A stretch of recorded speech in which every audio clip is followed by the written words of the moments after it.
28 বছর আগের এশিয়া কাপে ওয়াসিমের দেওয়া সেই হুঁশিয়ারির সংকেত আবারও মনে করিয়ে দিলেন আকরাম খান।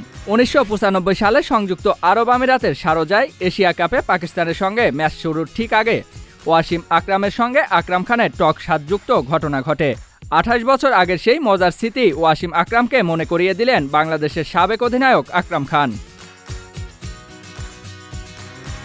জাতীয় দলের বর্তমান তারকা ক্রিকেটার তামিম ইকবালের অনলাইন আড্ডায় যোগ দেন পাকিস্তানের ওয়াসিম আকরাম ও টাইগারদের সাবেক অধিনায়ক আকরাম খান।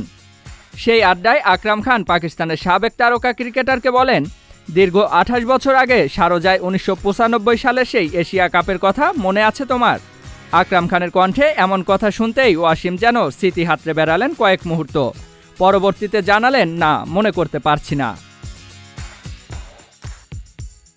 সঙ্গে সঙ্গেই আকরাম খান বলেন, 1995 এশিয়া কাপে শারজায় তো খুব গরম ছিল, যার ফলে তুমি আগের ম্যাচে সচিনকে বাউন্সারে কাবু করেছিলে। আমাদের বিপক্ষে ম্যাচের আগে তুমি আমাকে জিজ্ঞেস করেছিলে আকরাম খান টস জিতলে কি করবে। আমি বলেছিলাম ফিল্ডিং নেব। তুমি জিজ্ঞেস করেছিলে নিশ্চিত করে বলছো আকরাম। আমি বলেছিলাম পরিকল্পনা এরকমই আছে। তুমি তখন বলেছিলে অনেক গরম পড়ছে, ওয়ার্ম আপের জন্য যাচ্ছি না। পরবর্তীতে আমি ড্রেসিং রুমে চলে এলাম।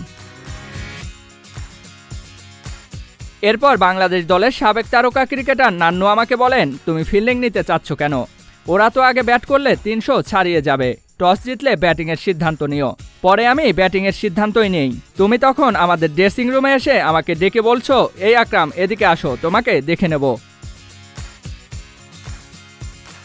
সেই ম্যাচে আগে ব্যাট করে 50 ওভারে 8 উইকেটে 151 রান তোলে বাংলাদেশ।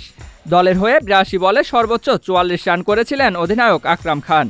25 রানে 2 উইকেট নেন ওয়াসিম আকরাম। টার্গেট তারাই 6 উইকেটের সহজ জয় পায় পাকিস্তান। জিয়াউল ইসলাম, মহাজন আইটি।